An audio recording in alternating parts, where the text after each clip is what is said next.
किसी अपराधी, किसी गलत चाल चरित्र चेहरा वाले व्यक्ति को बिहार का नेतृत्व मत दीजिए। अच्छे आदमी को बनाइए ताकि बिहार में भी शिक्षा हो, बिहार में भी बच्चों के लिए रोजगार हो, बिहार के बच्चों को भी बाहर मजदूरी करने न जाना पड़े। ये संदेश बांकीपुर के लोगों ने दिया है। बाकी विधायक जीतना हारना ये तो राजनीति है, चलता रहता है। जिन लोगों ने मत दिया उनका धन्यवाद कर रहे हैं, जिन्होंने मत नहीं दिया है उनको यही कहेंगे कि आपसे आपका विश्वास जीतने के लिए और मेहनत और प्रयास करेंगे। लेकिन महत्वपूर्ण बात यह है कि बिहार को अच्छा नेतृत्व मिलना चाहिए, बिहार सुधरना चाहिए और लोकसभा से पहले मोदी जी को, भाजपा को, अमित शाह जी को ये देखना चाहिए कि बिहार में कैसे बेहतरी हो, बिहार में बच्चों को रोजगार कैसे हो, पलायन कैसे बंद हो। एकमात्र यही उद्देश्य है। हम लोग को विधायक बन के ठेका पट्टा नहीं करना है। एक और एकमात्र उद्देश्य है, चाहते हैं कि बिहार में बेहतरी हो। बिहार में भी सिर्फ 5 किलो अनाज के नाम पर, जाति के नाम पर, धर्म के नाम पर वोट न मांगा जाए। अगर 25 MP गुजरात से जीत कर गए हैं, प्रधानमंत्री बनाने में मोदी जी को गुजरात के लोगों ने योगदान किया है, तो बिहार के भी 13 करोड़ लोगों ने आंख बंद करके मोदी जी को वोट दिया है। तो जितनी चिंता उनको गुजरात की है उतनी थोड़ी चिंता उनको बिहार की भी करनी चाहिए। बिहार के जो 1 करोड़ से ज़्यादा बच्चे बाहर मजदूरी कर रहे हैं उनकी चिंता होनी चाहिए। बिहार के लिए कोई एक स्पेशल प्रोग्राम बनाना चाहिए ताकि बिहार से पलायन बंद हो। कोई भी बच्चा यहाँ से 10-15 हज़ार रुपये के लिए अपने घर, परिवार, समाज को छोड़कर उसको गुजरात, बॉम्बे, दिल्ली, कलकत्ता, कोयम्बटूर, तमिलनाडु, कर्नाटक न जाना पड़े। इसी उद्देश्य को लेकर हम लोग यहाँ आए हैं और आज की जीत उसी बात को फिर से मजबूत करने के लिए है कि NDA को, भाजपा को लोगों ने जिताया है।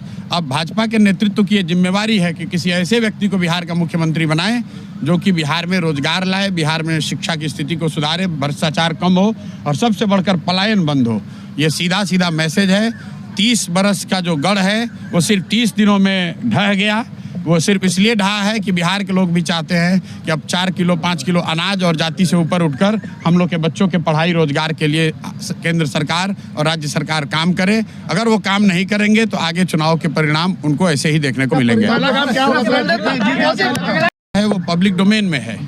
अगर आप किसी अपराधी को बिहार का राजा मुख्यमंत्री बनाएंगे तो बिहार की तरक्की नहीं हो सकती है। तो हम लोग की लड़ाई किसी व्यक्ति से नहीं है। बहुमत भाजपा का है, NDA का है, मुख्यमंत्री तो उन्हीं का बनेगा।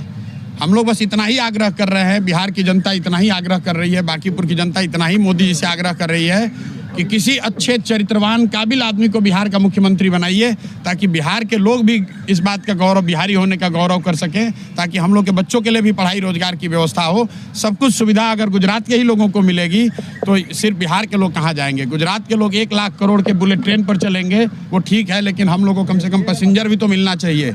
बिहार के लोग सिर्फ मजदूरी करने के लिए नहीं पैदा हुए हैं और 5 साल के लिए भाजपा को मैंडेट मिला है। उनको अच्छा आदमी देना चाहिए, अच्छे लोगों को मंत्रिमंडल में रखना चाहिए ताकि बिहार की तरक्की हो, बिहार का विकास हो। अगला टारगेट क्या है प्रशांत जी? हमारी पहला काम क्या होगा सर जीत के बाद? भाई पहला काम बस यही है कि बांकीपुर की जनता ने जो आशीर्वाद दिया है, अपनी ओर से जो हो सकेगा बांकीपुर में सुधार का प्रयास करेंगे। अगले 2-3 महीने में आपको वो चीज़ दिखेंगी भी। मैं कोई बहुत बड़ी बात बोलना नहीं चाहता हूँ। मेरे विधायक बनने से बांकीपुर बेंगलोर नहीं बनेगा, लेकिन यहाँ पर आपको कुछ सुधार होता अगले 2-3 महीने में दिखेगा। बड़ी बात यह है कि ये चुनाव बांकीपुर के नाली गली पर नहीं लड़ा गया है। ये चुनाव लड़ा गया है कि बिहार का नेतृत्व किसके हाथ पे होना चाहिए। और बांकीपुर की जनता ने ये संदेश दिया है भाजपा के नेतृत्व को कि भाई आप अच्छे आदमी को बिहार का मुख्यमंत्री बनाइए। सम्राट चौधरी की जगह किसी कुशवाहा को बनाना है, बनाइए, कोई दिक्कत नहीं है। कुशवाहा को ही बनाइए, लेकिन कुशवाहा समाज के ही किसी अच्छे आदमी को बनाइए।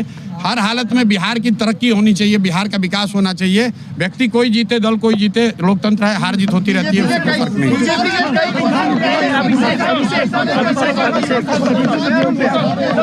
है।